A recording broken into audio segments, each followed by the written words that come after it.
BPCL Kochi റിഫൈനറിയിലെ മലിനീകരണത്തെ തുടർന്ന് ചോറ്റാനിക്കരയിലെ ഹോട്ടലിലേക്ക് മാറ്റിപ്പാർപ്പിച്ച അയ്യൻകുഴി നിവാസികൾ പ്രതിഷേധത്തിലേക്ക്. ഇന്നലെ മുതൽ കൊച്ചി റിഫൈനറി ഹോട്ടലിലെ താമസ സൗകര്യവും ഭക്ഷണവും നിർത്തലാക്കിയതിനെ തുടർന്നാണ് ഹോട്ടലിന് മുന്നിൽ പ്രതിഷേധം നടത്തുന്നത്. സർക്കാരിന്റെ അറിവോടെ മാറ്റിപ്പാർപ്പിച്ച അയ്യൻകുഴിയിലെ 40-ലധികം കുടുംബങ്ങളെ സർക്കാർ കൈയൊഴിഞ്ഞ സാഹചര്യമാണുള്ളത്. അമ്പലമുകളിലെ BPCL നിന്നുള്ള വിഷപ്പുക ശ്വസിച്ച് ശാരീരിക പ്രശ്നങ്ങൾ അനുഭവപ്പെട്ട ആളുകളെ BPCL കമ്പനി തന്നെയാണ് ഈ ചോറ്റാനിക്കരയിലെ ഇന്ദ്രപ്രസ്ഥ എന്ന് പറയുന്ന ഹോട്ടലിലേക്ക് മാറ്റിപ്പാർപ്പിച്ചത്. പിന്നീട് അവർക്ക് തുടർന്നുള്ള ഭക്ഷണവുമൊക്കെ അവർ തന്നെയായിരുന്നു നൽകി വരുന്നത്.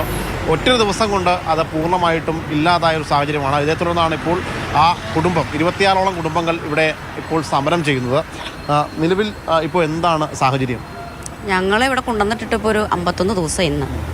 അവരാരും വന്നിട്ടുമില്ല, തിരിഞ്ഞു നോക്കിയിട്ടുമില്ല. ഇന്നലെ ഉച്ച വരെ ഞങ്ങൾക്ക് ഭക്ഷണം ഉണ്ടായുള്ളൂ. അത് കഴിഞ്ഞിട്ട് ഞങ്ങൾക്ക് ഭക്ഷണം ഇവിടെ എത്തിച്ചിട്ടില്ല, റിഫൈനറി എത്തിച്ചിട്ടില്ല, ഇന്നും ഞങ്ങൾക്ക് എത്തിച്ചിട്ടില്ല. ഈ കുഞ്ഞുങ്ങൾ, ഗർഭിണികൾ, ഡയാലിസിസ് ചെയ്യണ ആളുകളെല്ലാം ഇവിടെ ഉണ്ട്. ഞങ്ങൾക്ക് കൊണ്ടുവന്നാക്കിയത് സർക്കാരിൻ്റെ ഉദ്യോഗസ്ഥരാണ്, അറിവോടുകൂടിയാണ് ഞങ്ങൾക്ക് ഉണ്ടാക്കിയത്. പക്ഷേ ഇതുവരെയും അവർ ഞങ്ങളെ വിളിച്ചിട്ടില്ല. കളക്ടറേറ്റിലോ കളക്ടറെ അറിയിച്ചോ? ഇപ്പൊ വിളിച്ചു പറഞ്ഞെന്നു മാത്രമേ ഉള്ളൂ. ഇവരെ വിളിച്ചു, ഒരു പ്രതികരണം കിട്ടിയോ? ഇല്ലില്ല, ഇതുവരെയും കിട്ടിയിട്ടില്ല. അതുകൊണ്ട് ഞങ്ങളിവിടുന്ന് ഇറങ്ങണമെന്നാണ് ഇപ്പൊ 2 ആഴ്ച മുമ്പ് മുതലേ പറഞ്ഞേക്കണത്. പക്ഷെ ഞങ്ങൾ ഇവിടുന്ന് ഇറങ്ങാൻ തയ്യാറില്ല. ഞങ്ങളെവിടെ പോവും? അത് ഇവരെന്ത് ചിന്തിക്കില്ലാത്ത ഒരു ഓണക്കാലാണ്. ഈ ഓണക്കാലത്ത് ഇങ്ങനെ ഒരു സമരം ഒരു അവസ്ഥ.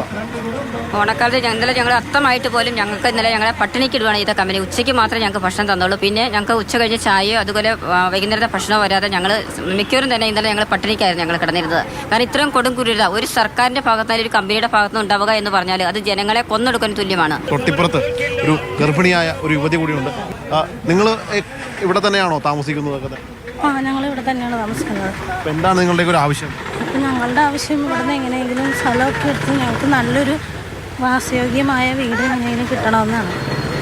ആകെ വയ്യാതെ ഇരിക്കുന്ന അവസ്ഥയിലാണ്. കൊച്ചിനായാലും പാടില്ല. ശ്വാസമുട്ടും അലർജിയും തുമ്മലും ചുമയൊക്കെയാണ് കുഞ്ഞിന്.